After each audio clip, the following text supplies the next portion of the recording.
তো hey guys, welcome back to my channel. তোমরা কেমন আছো? আশা করছি তোমরা সকলে ভালো আছো। আমিও কিন্তু বেশ ভালো আছি। দেখো, সকালবেলা ঘুম থেকে উঠে আজকে কতগুলো জামা কাপড় কেচে ফেলেছি। মানে প্রতিদিনই কিন্তু কাচাকাচি লেগেই আছে, কাচাকাচির কোনো বন্ধ নেই। আর যেহেতু ঠান্ডার সময় জামা কাপড়টা বেশি গায়ে দেওয়া হয়, চাদর থেকে, সোয়েটার থেকে, মোজা থেকে, যত রকম জিনিস আছে, সেই জন্য কিন্তু কাচাকাচিটাও দেখবে বেশি পরিমাণে হয়। তো যাই হোক, সকালবেলা বাসি ঘরের কাজকর্মগুলো প্রথমে সেরে ফেললাম। সেরে ফেলে দেখো, এখানটায় কিছু জামা কাপড় ছিল, সেগুলোকে কেচে নিয়ে তারপরে এখানে মেলে দিচ্ছি। আর সকাল বলতে এখন বাজে কিন্তু ৭টা। আর দেখো, আজকে কিন্তু একটু চারিদিকে কুয়াশা কুয়াশা ভাব আছে, সূর্য কিন্তু ওঠেনি, মানে রোদ কিন্তু ওঠেনি। আর সারাদিন আজকে বেশ ভালোই একটু ঠান্ডা ঠান্ডা ছিল, তবে দুপুরের দিকে কিন্তু একটু ভালোই রোদ উঠেছিল। মানে সকাল টাইমটা একটু বেশি ঠান্ডা লাগছিল, তারপরে রোদ ওঠার পরে কিন্তু আর অতটা ঠান্ডা যদিও লাগেনি। তো যাই হোক, সব রকম কাজকর্ম সেরে জামা কাপড়গুলো মেলে টেলে দিলাম, দিয়ে কিন্তু দেখো এদিকে স্নান টান সেরে ফেলেছি। স্নান সেরে উঠলাম, পুজো করলাম, করে টোরে তারপরে চাও খাওয়া হয়ে গেছে। আর এখানটায় একটু বসে আছি। তো এখানে বসে থাকতে থাকতেই ভাবলাম একটু বাইরের দৃশ্যটা তোমাদের সাথে শেয়ার করে ফেলি। তো মিনিমাম দেখো 8:30 থেকে 9টার মতো এখন বাজে, আর কতটা বেলা হয়ে গেছে, এখনও কিন্তু সূর্য ওঠেনি। আর চারিদিকে দেখো হাওয়া হচ্ছে, আর গাছের পাতাগুলো নড়ছে, তোমরা দেখেই বুঝতে পারছো যে হাওয়া হচ্ছে, আর সূর্য নেই। আর ঠান্ডার সময় তো হাওয়া হলে কতটা পরিমাণে ঠান্ডা লাগে সেটা আর কি বলবো, সেটা সকলেই জানে যে ঠান্ডার সময় এমনিতেই ঠান্ডা, হাওয়া হলে কিন্তু আরও ঠান্ডা লাগে, তার উপরে কিন্তু রোদ নেই। তো যাই হোক, বাইরের দৃশ্যটা কেমন হয়ে আছে, এতটা বেলা হয়ে গেছে, সেটা দেখানোর জন্য একটু বাইরে এসেছিলাম। তো ভাবলাম তোমাদেরকে আগে দেখিয়ে দিই। আর ঠান্ডা যদিও ভালোই লাগছে, যদিও সকালে স্নান করলাম, স্নান করার পরেও কিন্তু এখন ঠান্ডাটা ভালোই লাগছে।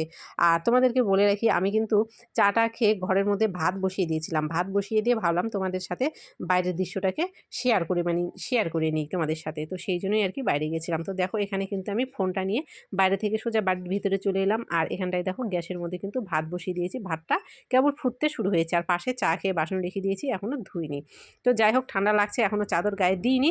তো তারপরে দেখো এখানে চাদর গায়ে দিলাম। আর যেহেতু হাওয়া হচ্ছিলো, সেই জন্য দেখো জানালা এখানে লাগিয়ে দিয়েছি, আর দরজার পাল্লাটাকেও, মানে দরজাটাকেও একটু বন্ধ করে দিয়েছি। আর তারপরে দেখো এখানে ডাল, মানে মসুর ডাল রান্না করেছি। ডালটা আমার সিদ্ধ করা হয়ে গেছিলো, তারপরে ডালটাকে ফোড়ন দিয়ে নিলাম। আর আজকে ডালের সাথে অন্যান্য সবজি টবজি রান্না করেছিলাম, মাছ মাংস ছিল না। তো যাই হোক আর কি, রান্না খাওয়াটা সেরে ফেলেছি। রান্না খাওয়া করার পরে যতগুলো বাসনপত্র ছিল সব মাজা ঘষা করে রোদের মধ্যে দিয়েছি। দিয়ে দেখো এখানটায় বসে গেছি একটু পিঠে বানাতে। পিঠে বলতে এবারে গোটা ঠান্ডাটাই প্রায় মানে যাওয়া যাওয়া ভাব, যদিও ঠান্ডা আছে, পুরোটা যায়নি, তবে অনেকটা টাইম হয়ে গেল।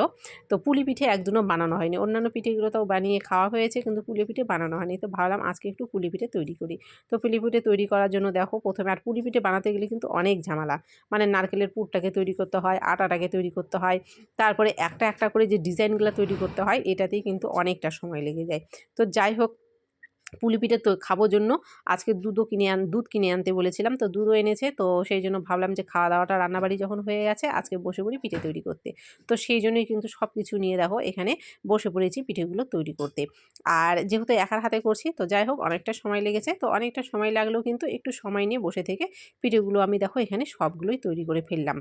আর পিঠেগুলো দেখো আমি তোমাদেরকে দেখিয়ে দিচ্ছি, আমার হাতে আছে এই যে 1 প্লেট পিঠে এখানটায় আমি তৈরি করে ফেললাম। আর এগুলো নিয়ে কিন্তু এখন চলে যাচ্ছি রান্নাঘরে। আমি বাইরে বসে এ থেকে এগুলো বানিয়েছিলাম, রান্নাঘরে চলে এলাম। তো এখন পিঠেটাকে আমি তৈরি করে নেব। তো এখানটায় দেখো পিঠে কিন্তু আমার তৈরি করা হয়ে গেছে, মানে দুধের মধ্যে দিয়ে করেছি। আর যে পাটালির গুড়টা হয়, সেই পাটালি গুড়টা দিয়ে কিন্তু পিঠেগুলোকে তৈরি করেছি। আর এখন গরম আছে, তোমরা বুঝতেই পারছো, পিঠে থেকে কিন্তু দেখো ধোঁয়া উঠছে। তো এখন এইমাত্র এটাকে আমি তৈরি করে ফেললাম, আর এটাকে বসিয়ে দিয়ে যাই হোক অনেক কাজকর্মগুলো করে ফেললাম। তো এখন পিঠেটাকে আমি ঢেকে রেখে দেবো, তারপরে যখন ঠান্ডা হবে তারপরে এটাকে একটু খেয়ে দেখবো কেমন খেতে হয়েছে।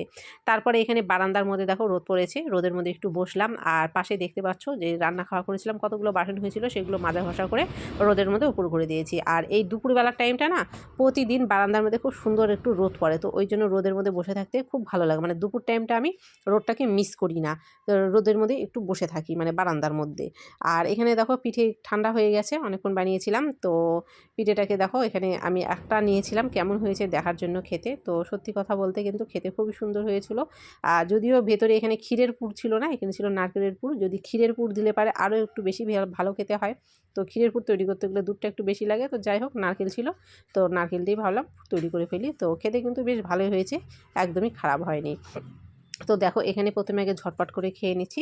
আর তারপরে যে বাসনপত্রগুলো অনেকক্ষণ মেজে উপর করে দিয়েছি সেগুলোকেও উঠিয়ে ঘরে ঢুকিয়ে দেবো, কেননা বাসনপত্রের যে জলগুলো ছিল সেগুলো কিন্তু শুকিয়ে গেছে। আর সকালবেলা দেখো ওয়েদারটা যেরকম ঠান্ডা ছিল আর কি তোমাদেরকে দেখালাম। দুপুরবেলা কিন্তু দেখো আমি বললাম যে রোদ উঠেছিল, তো দেখো কতটা পরিমাণ রোদ উঠেছে। আর ঠান্ডার মধ্যে এরকম রোদ পেলে মনে হয় যে কি যে মানে ভগবানের কোনো আশীর্বাদ পেয়ে গেলাম, মানে এরকম একটা মনে হয়, মানে ঠান্ডার সময় এত সুন্দর রোদ। আর ঝটপট করে বাসনগুলো ঢুকিয়ে ফেলবো, ঢুকিয়ে ফেলে তারপরে রোদের মধ্যে বসে থাকবো। তারপরে বিকেলবেলা উঠে তারপরে আবার ঘর বারান্দা উঠোন এগুলো ঝাঁট দিয়ে করে নেবো সব পরিষ্কার। তো বাসনগুলো ঢুকিয়ে দেওয়ার পরে দেখো যেগুলো জল পড়ে থাকে সেগুলোকে এখানে হাত দিয়ে আমি মুছে দিলাম।